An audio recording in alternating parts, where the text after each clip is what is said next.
On a clear day, they say that from the top of the Wrekin, you can see 12 counties. Well, it's not quite that clear today, but we can certainly see a very large part of Shropshire, where we've come for this week's Antiques Roadshow, and in particular, the small market town of Wellington, from where King Charles issued his first proclamation of the Civil War.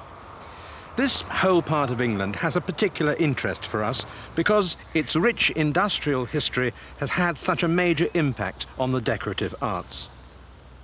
The story really begins here on the banks of the River Severn, when in 1709 Abraham Darby first began to smelt iron, providing the spark that was to ignite the Industrial Revolution.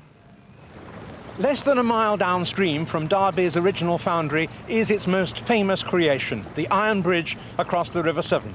Built in 1779, it's come to symbolize the early Industrial Revolution, and for more than 200 years has been a great tourist attraction. The symbolic appeal of the iron bridge provided an inspiration for artists and decorators in a variety of different mediums. At the nearby Carfley porcelain factory, thousands of pieces were produced using the bridge as the main design motif. What was sold in the 18th century as souvenirs have now become valuable collector's items. Another famous porcelain works was Coalport, which produced some of the most beautifully coloured and finely decorated porcelains in Britain. Also a great favourite among today's collectors. Our location is the sports centre of Wrekin College, an independent school on an attractive campus in Wellington. Well, you know, this is our first visit to Shropshire, and we didn't quite know what to expect, but we've been more than pleasantly surprised. I mean, just look at the queue going right down this field, across the front of the hall, and then round inside the entrance. I think that by the end of the day, we'll have seen something like 3,000 people, and you know, no one comes along with just one cup or saucer or picture. The average is about half a dozen items, and that means by the end of the day, our experts will have assessed something like 20,000 antiques. So let's now join our experts with the people of Shropshire. Surprisingly, what we're looking at here is a forerunner of colour photography. Now tell me where it came from. Well, it's probably been in our family for over 100 years. It was left to me by my grandfather, and it probably belonged to his father. They were actually professional photographers. Well, this is made just as the cameras were in the 19th century. Beautiful mahogany, wonderful seams, great brass banding around here. Obviously a precision instrument. Very sturdy. Very sturdy. Very sturdy, yes. Because what we have here require great accuracy so that you can see the final result. It's a chromoscope, and these are what are known as chromograms, and you have here is a set of 3 stereo photographs. Now, stereo photographs being photographs which are taken by a stereo camera. 3D. 3D, yes. Exactly. Yes. The camera's lenses were as far apart as your eyes, so that when you put them into a viewer, you've got this marvellous 3D effect. Now, here, let me just take this down. Here we have 3 filters, a red filter, a filter being a piece of coloured glass, a blue coloured glass, and a green coloured glass. And by laying these in the appropriate way, they have to slot in very precisely. These are black and white photographs, of course, or black and white positives, I should say. They're very clear pictures if you look at singly Well, the black I'll and have white. a look. Yes. And then that ground glass screen fits in there. There's a reflecting mirror to project the light onto the image, and then that fits all together like that. And hopefully, if everything's in the right slot, the mixture of the red, blue and green filters will create a colour photograph. It's amazing, isn't it? It's wonderful. Absolutely incredible. Yes. And of course, at a time when colour photography was unknown, this would have been almost like watching the television. And wonderful. Today, really very collectible. Well, it's going to be worth between perhaps £1,500 and £2,000. Really? It is a major piece of photographic equipment. Now, this is a loving cup made for presentation. Yes, for presentation. Yes. And it was I know that the last name was Lister, but I Yes. couldn't tell you what the initials No. were. But it was left to my husband in Mr. Lister's will. This is a super loving cup, I suppose, That's right. painted most beautifully by Hartshorn. Yes, Now, that's is he a relation? Yes, my husband's grandfather. Husband's grandfather. Yeah. Was the actual painter of that exotic parrot. Yes, Marvellous. that's right. And beautiful painting. Yes.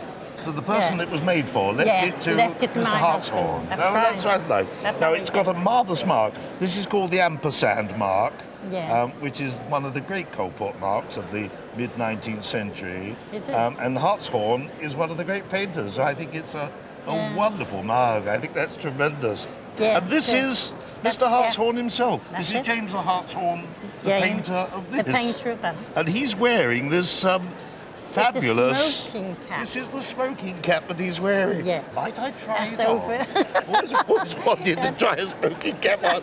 I don't think it fits me. I've got too big a head. But isn't it That's over. wonderful? Yes. He started painting for Coalpot about 1859 and ran on into the 20th century. So he's Did he a really? very, very great painter. Although this is a little bit damaged, a Yes, little bit that's right. cracked. Yes, it is. So look after it, but I think its value, well, inestimable in the family. But I would reckon something like about 800 to 1,000 pounds. Would you really? So look after the won't you? Oh, I shall, yeah. I inherited them from my grandmother. Oh, yes, yeah. I don't know how much she paid No. for them. I know that she didn't pay very much because the shopkeeper told her they were fakes. I wonder what he thought they were fake for. I don't know. I think I'm breaking the 10th commandment here because I really do covet these. And this is very, very exciting for me because these are by the Davenport factory. I've written about Davenport, I've collected Davenport myself for nearly 30 years, so it's really exciting to see these. And I don't think I've seen a better service, really the whole time, and certainly not one signed by the artists. They very rarely sign their works. This one you see here, Lochern, painted by our Ablett. Now, we can tell quite a bit from it. The mark itself here, you see Davenport, Longport, Staffordshire, that's where the factory was. It was founded in 1794 and it closed in 1887. The number underneath there is a pattern number. That gives us a clue to the date, as the mark does. And these are really going to be about 1865, something like that. I thought that was the date mark. Oh, I see. You thought they were made in 1910? 1910, yes. No, they were made at least 50, 60 years before that. And they really are super. Quite splendid. I mean, there's Loch Katrine, there's a whole range of different things here, everyone with a different scene. They are, of course, in standard bone china, the shapes of the 1860s, and, well, an individual plate now at an antique fair would be certainly 150, maybe 200 pounds. No. Yeah, they are very, very good pieces, so multiply by 12. And certainly, I think we've got £1,500 to £2,000. Oh, no. Certainly insure them for that.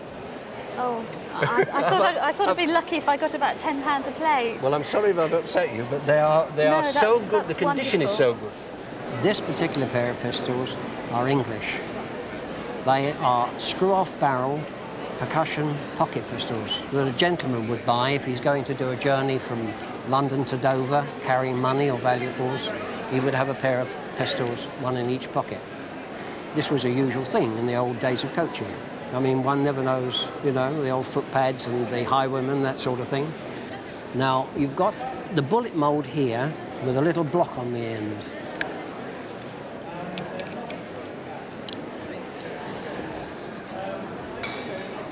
There we are. So you can completely screw off the barrel. Now, the gunpowder was put in this recess here, and then the ball was placed on top, and then the barrel was screwed back on to the ball. Now, the purpose of this is that when the pistol was fired, the shot would carry one way, and all the gases would be behind it. The pistols have hidden triggers, and the trigger comes down on the second pull, so that when you fire it, the triggers can go back into a nice smooth position. When you want to clean the pistol, there we are, that's a safety cock, so that you can clean around the nipples. Now, the pistols themselves are made by a man called Southall. Now, Southall had a business in London from about 1815 to 1840. So, you've got a very, very nice pair of pistols here. Is there any family background to the pistols? They belong to my in-laws, and they brought them from a house sale in the 60s sometime. Right. For about, they think it was about £75 they paid for them. Well, today, that little pair of pistols, and they're so delightful, would fetch something in the region of £1,000. So, very nice. A nice increase over the years. Yes, lovely. I'm going to let you take only one of these items home with you. Is that right? Which one are you going to take home? I'm going to take the candlestick, because I've got the other one at home. You're going to take the candlestick? Yes. Okay. Well, that's very nice, because that leaves me this. 1760. Oh, really? Staffordshire. Yes. Worth £1,500 to £2,000. What?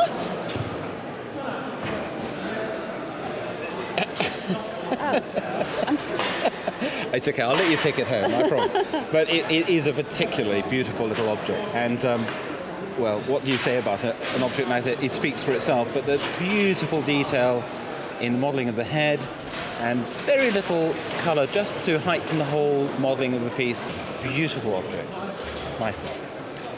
Good heavens, thank you. Well, now, there is a lot of interest in Churchilliana. This one is a very famous portrait. It's extremely well known. Churchill had thousands of them and gave them out to everybody. What is really nice about this one is that not only is it signed by Winston Churchill, and that's an absolutely genuine signature, but it's also signed by Vivienne, who is the very famous photographer who took this picture originally. Now, these are highly collectible, but the problem is that this is faded. So it's only worth £750 to £800. The colour is wonderful. It really shines at you. Have you been polishing it lovingly? Yes, that's the old polish, yes. Mother made, you know, always with the beeswax and turpentine. Right. Yeah. But looking at it, one's always a bit suspicious about these oak chests or coffers made for linen. And when you look at the proportion of this, there are two things I don't like. The legs are a bit high. The top here overhangs a bit too much. And so what to me looks like a really first-rate, beautiful colour piece of 17th century furniture, I have to take it a stage further and investigate it a bit. The front panelling is absolutely fine 17th century panelling. All of this is absolutely right. The carving, the depth of carving, the pilasters, the lovely little arcading with this guilloche carving here. But when you examine the side panels and the front panels, there's a difference in the quality of carving. So one has to ask oneself, did the same man make the front and the side? And I'm afraid, I think that somebody made the front in the 17th century, possibly for a coffer, possibly to go over a fireplace, and so somebody's made the sides about 90 to 100 years ago to match the front. And is there any family history about it? Well, somebody's going to prove me wrong or something. There is some family history, yes. Oh, isn't that lovely? So it was in a cowshed. All the other furniture was taken on a horse-drawn wagon, which set on fire as the men were smoking. I see, so the coffer had been left behind. That's right. Otherwise it would have gone up in smoke. Right, yes. I'm going to just open up the top and look inside. The giveaway is at the front here. When you look at the 17th century wainscot panelling, the wall panelling, it's been applied, or the front here has been applied to it. You can see the join there, with an old-looking lock, which isn't a 17th century lock. I'm really being horrible here, aren't I?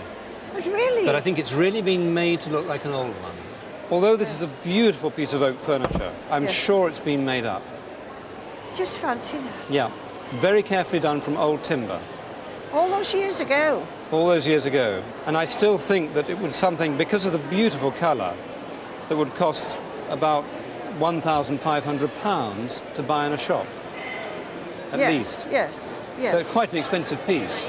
Quite, yes.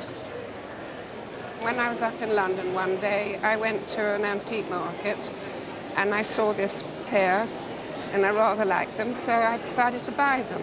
They're both extremely good examples of this artist's work. They're both by Charles Dixon, and he was able, in a few strokes of his brush almost, to show the excitement of movement of marine subjects. And he's really best known for his marine subjects. He flourished during the latter part of the 19th century and worked right the way up to the 1930s. I think he died in 1934. They're also typically the panoramic shape that he used so often, approximately 10 inches by 30 inches across. Yes. A couple of points I have to make about them, and that is their condition. Particularly the condition of this one has been a little bit affected by damp and drying, has somewhat toned down the freshness of the colour. If we look back to the top one, you can see the sharpness, the lightness of the sky, whereas I know this is slightly darker in the sense of the watercolour in the sky, but it's darker still because of that. That's a pity. I've not done it much good then, have I? Well, now, value today, if they were offered at auction, would be something in the region of £5,000 to £7,000. Oh, thank you very, very much. So your investment 30 years ago... Gee whiz. Oh, I can't believe that. Well, there you are. Golly. How did that happen? Unfortunately, we don't know. Rather sad. Before it came into your possession? Or it may have been careless packing. I don't know. Right. The cup itself is a wonderful, wonderful piece of neoclassicism. The decoration over here, as fine a decoration as you are ever going to come across on a piece of late 18th century silver. I'm saying it's silver, of course it's silver covered with gold. There's the figure of victory, blowing out from a trumpet, proclaiming the victory, and of course the laurel for the victors. You see the laurels just round there. Then the cameos that appear here, horses racing along, and of course this is really obviously what it is all about. Yes. Because right down at the bottom you find Doncaster Cup 1783. And that, in fact, is actually the date of the cup. There's the date letter for 1783. And the maker, William Holmes, very fine maker. Where? Of London. So you've got the leopard's head there. Yes. So showing that it's of London make. The design is based on a Robert Adam design. And in fact, there are a series of cups made for the Doncaster racers and also the Richmond racers. All of them superbly produced. Did you win one each time, every year? Yes, it was great. You didn't have to give it back. That was the wonderful thing. You could actually keep the cup. Amazing. And to keep a cup like this, marvellous, absolutely marvellous. So you could not really wish to find a finer piece of neoclassic silver. Doncaster cups, Richmond cups do always cause a lot of excitement when they come onto the market. And I'm thinking about this one, I should be thinking in terms of about £20,000. So we knew it was a Doncaster Cup, but we suddenly didn't realise it was quite as much fun as that.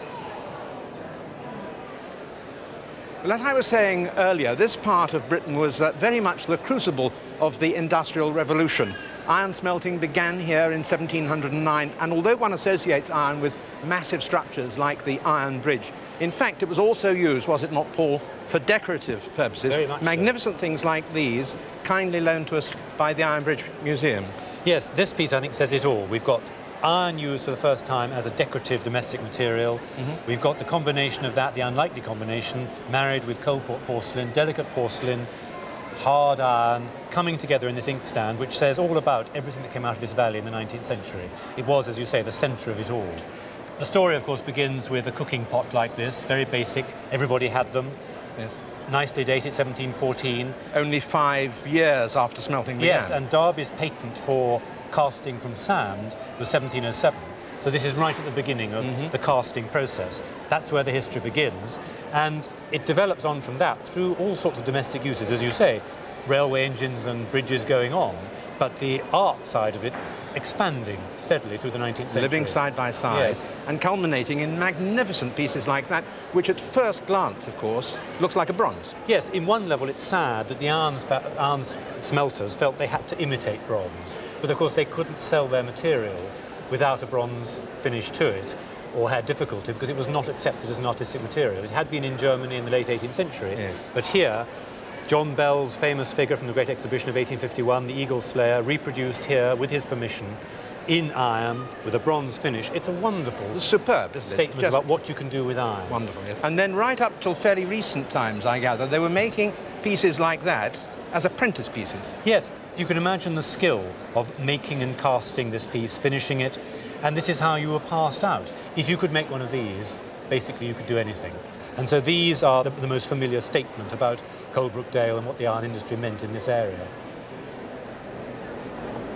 I bought it in an old furniture sale. It was in a box, in 1960 it was, and I gave 5 shillings. What was in the box? Coal port cups, Staffordshire mask, jug. You didn't bring the other pieces along with you today? No, I didn't. So you think there's something special about this? Well, I know what the rest are, but I don't know what You don't know what this is? No. Okay. Well, on first sight, it appears to be German or continental tin-glazed earthenware, which is known as faience-ware. It's called tin-glazed earthenware because there's a skin of tin glaze that's put on top of this pale, chalky body. And it often flakes away at the edges, and that's a classic sign of tin-glazed earthenwares. It's actually not German. It's looking at it closely. This egg yolk yellow and this very soft blue and the whole bluishness of the glaze, it has a softer feel to it than German Delftware, German faience. And so I'm going to say it's English. It's English, and it could well have come from Bristol.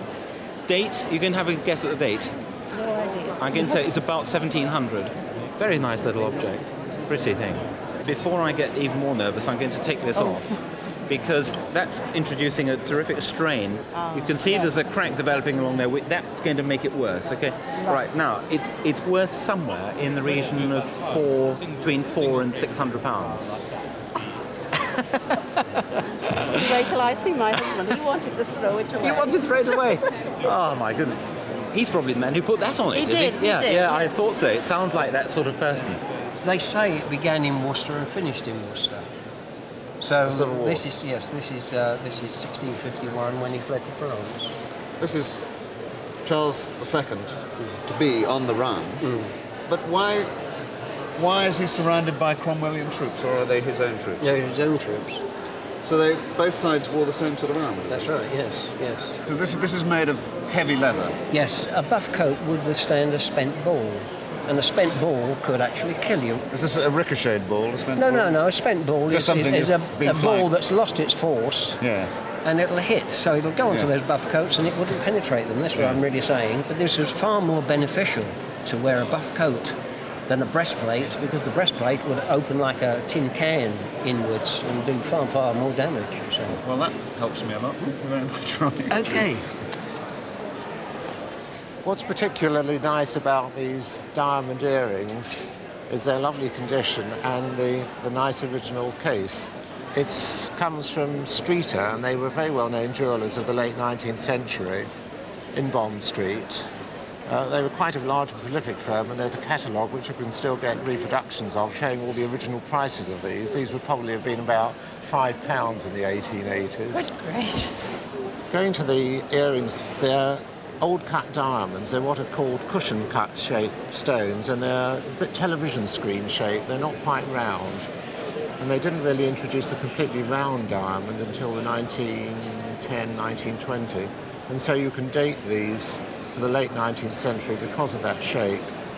And also, if you look very carefully at the diamonds, you'll see that the very back facet, where a modern diamond comes to a point, these have a little flat cut across the back, which looks like a little black hole if you look carefully through the diamond. Yes. And the cutting of the top part is much higher because the Victorians tried to keep as much of the weight of the diamond as possible.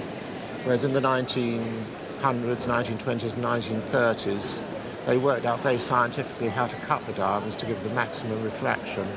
And these older diamonds have a rather attractive steely look, which the modern ones don't have. And The value of these is worked out to a great degree by the diamond weight, and we use this rather fascinating little gadget here which has different sized holes to see the shape of the diamonds.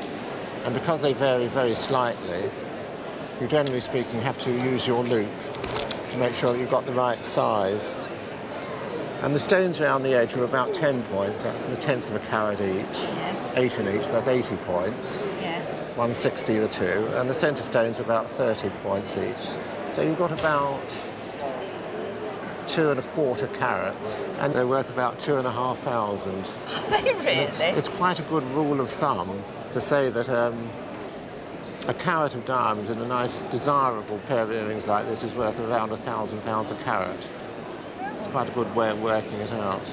This was made by my great-great-great-grandfather, and we believe it was made for the Great Exhibition at Crystal What was his Palace. name, do you know? Charles Edmund Strugnell, and he was a cabinet maker in Islington, North London. Oh, right. Well, that's nice. So we know it's a London piece. Yes. That's interesting. The Great Exhibition was 1851. Yeah. Now, there were other exhibitions subsequent to that. The style of this would be unlikely, in my opinion, to be as early as 1851. The reasons being are the general Chippendale shape, which I'll come to in a minute, of the legs and everything, is not typical of the 1850s at all. No. It's a very different style. And I think more easily to identify is this little writing compartment here, which is much more typical of furniture made, let's say, from about 1880 to about 1900. Yeah. And certainly, without any information from you, I would have said that it's made around 1890, so late Victorian. And although it's very fine quality, I doubt it was exhibition quality. If you actually see a piece of exhibition furniture, Yeah. it's quite extraordinary, the quality. I mean, this is the best cabinet making, but they actually spent a lot longer doing the inlays, choose more expensive veneers, more Yeah. expensive work on it, generally speaking. I'm not knocking this at all. It's a very nice piece of I mean, furniture. that's just the story that's... Well, I hate to turn it comes upside down. with I really don't it, think it's so- that early. Where I think we get even later still is the legs, the Chippendale influence. And the easiest bit to look is really quite simply here. This open fretwork here. Can you see it's got almost a sort of Chinese-y look about it, hasn't Yes, it? Lattice yeah. work, sort of Gothic Chinese.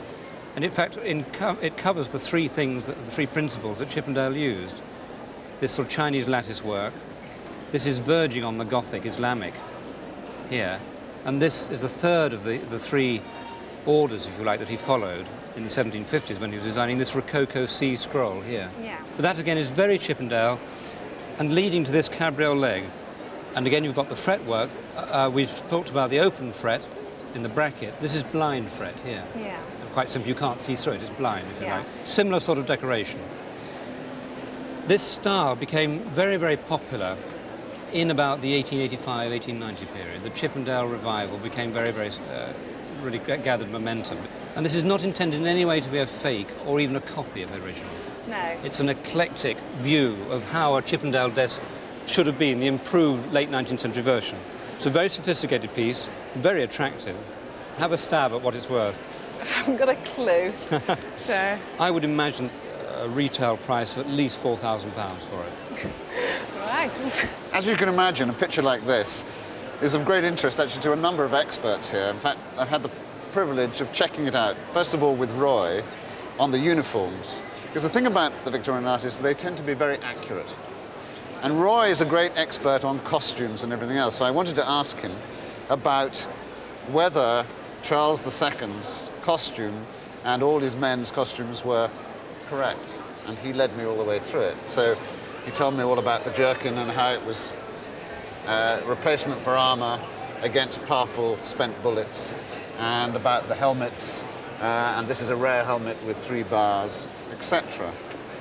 But the other thing that's accurate is that this was the Battle of Worcester, which Cromwell defeated Charles II, and this is just after the battle. Charles is running off. Yes. Yeah, hit in the oak, and that's the famous story. The battle took place in the beginning of September in 1651, and you can see that everything's accurate about it. It's the beginning. It's obviously in early autumn. They've fled from the battlefield. Their horses are hot. You can even see the sort of panting breath of the horse in the evening, the cold evening. That's sort of the excitement that I find about these Victorian pictures, that they're very accurate, and they take you in a real way into a moment in history. How did the picture actually This was one of the collection from Sir John Bailey, who was the founder of Wrekin College, and when he died he bequeathed some of his largest pictures to the school, and this particular picture got rescued and was placed in one of the boarding houses. Now, I suppose because they're so out of fashion, nobody thinks about them, but in a way, it does help the imagination of this rather desperate day. Well, the headmaster's a historian, and he's interested in the picture.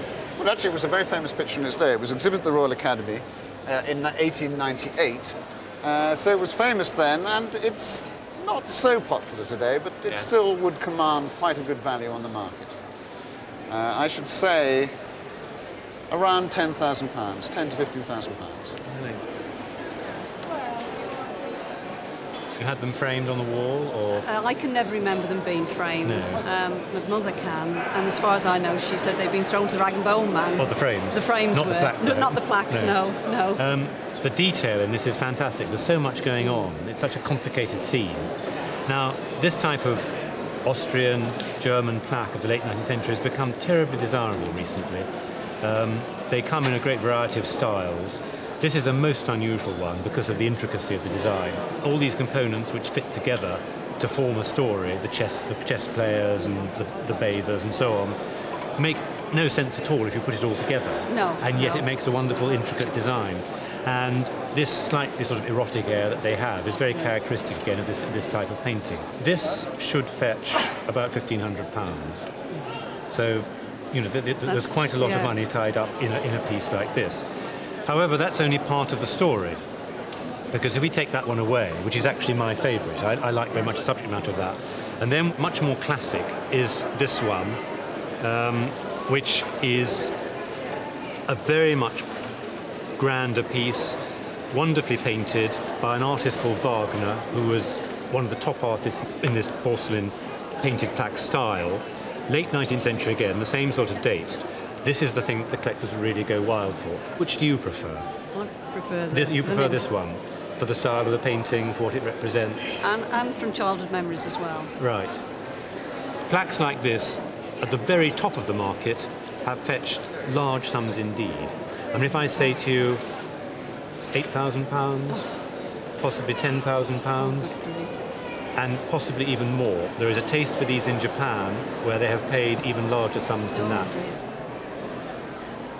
We've got a lovely collection here of Nora Wellings. We've got photographs, the dolls themselves, the original moulds. Now tell me how you got hold of them. Well, actually, Nora Wellings was my aunt, or was my aunt, rather. How fantastic, because of course her factory was in Wellington. That's right. Where we are now, and yes. I think that it started in about 1926. About 1926, yeah. The dolls that she is best known for are the velveteen and yes. the cloth dolls, of course. And during the day here, I've had a lot of people who used to work in her factory. Really? But tell me about this old couple, because they are very unusual. These were done for the Festival of Britain exhibition, I think 1951, I believe. Yes. And this was actually Auntie Nora's own couple that she kept. That's lovely to feel that we've got Nora Welling's own favourite dolls here. That's marvellous.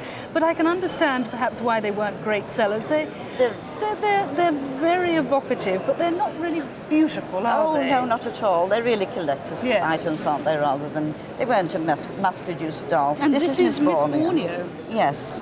The artist's eye comes through here with the mixture of the colours. Colours, this vibrant orange against this lovely sort of sallow olivey. It's just gorgeous. And the popularity of Nora Welling's dolls has really gone up.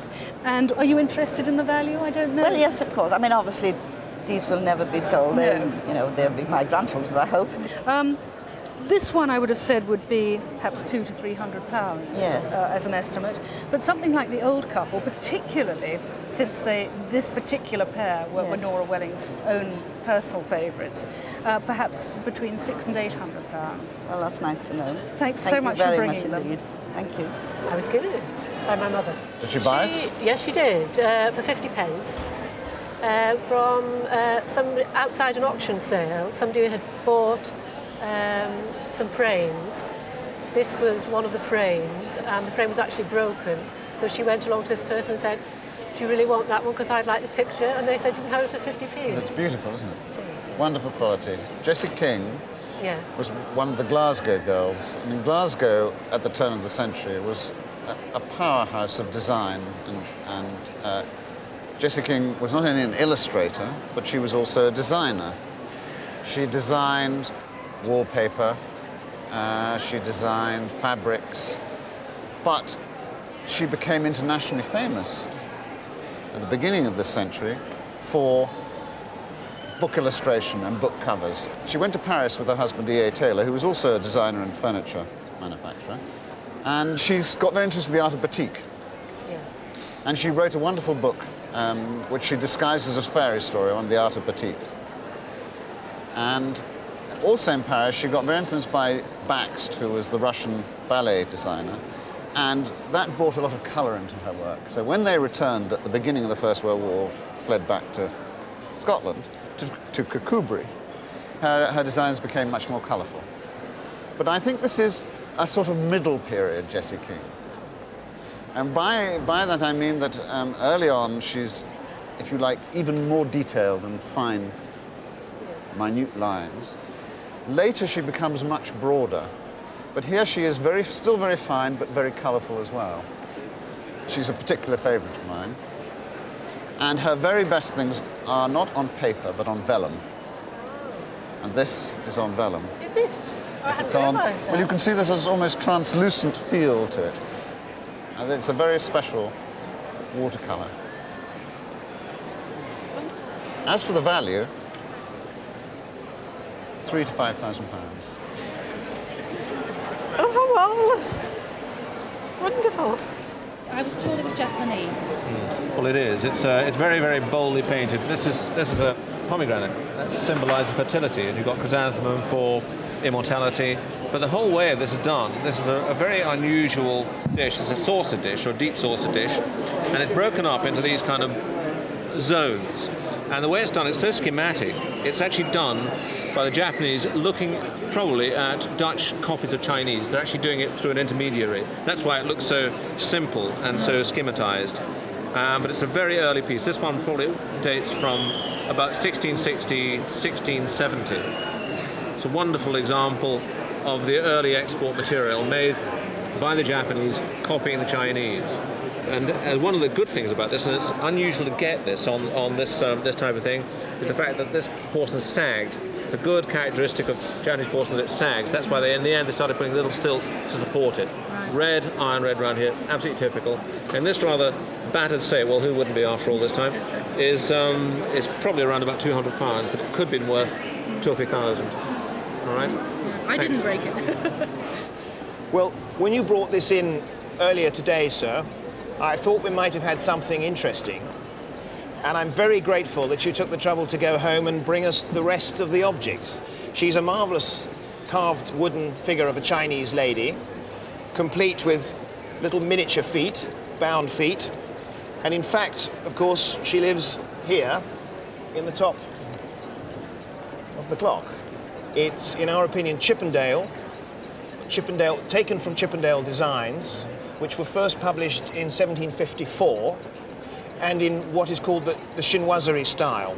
What we're not quite sure about is it could be provincial. In other words, people copied it. Generally, in the country, they didn't get it quite as good as they did in London. But the more I look at it, the more I think it's perfect. And it could have been one of a pair, because the Chinese lady's looking very much that way, and we wondered if maybe there wasn't another one. They quite often were. One clock, one barometer, or a thermometer. They could have been in pairs. Wonderful thing. You've got no history on it? It belonged to my father's father, and that's all I know about it. He didn't know anything about it either. Well, I think it's very difficult, this carved wood furniture. But it is not wood. Oh, it is. It is wood. Oh, it's definitely wood, yes. No, it's soft wood, probably pine. Yes. And it's all covered in thin coating of gesso. Oh, that's a plaster of coating, and then painted. Now, normally these clocks were gilded. There's no sign of any gilding on the case.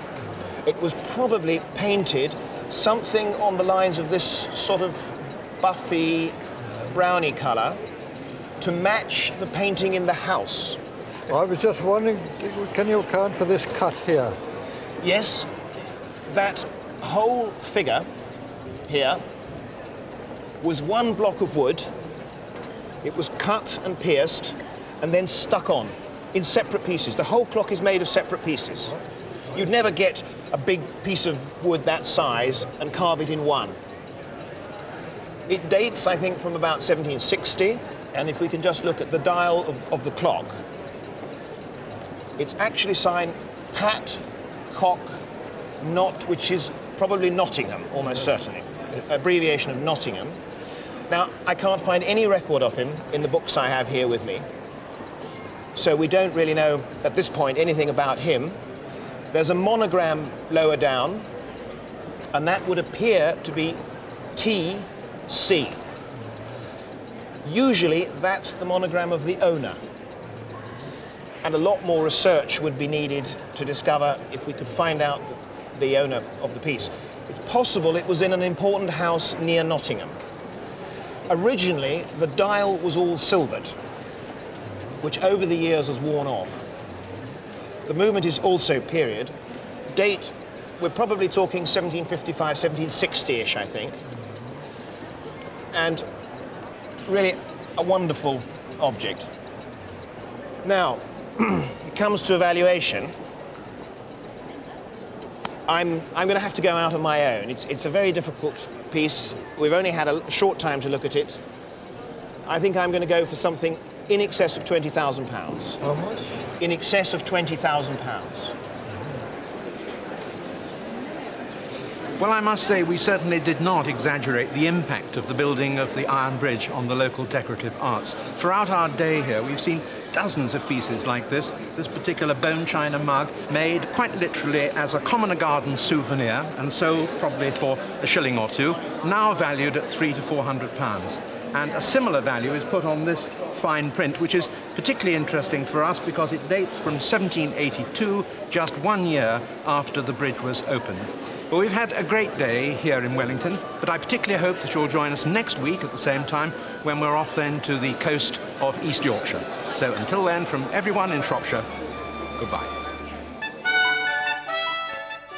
The Antiques Roadshow is back next Sunday at the slightly later time of 5:30, and the programme regrets that it cannot give any valuations by post.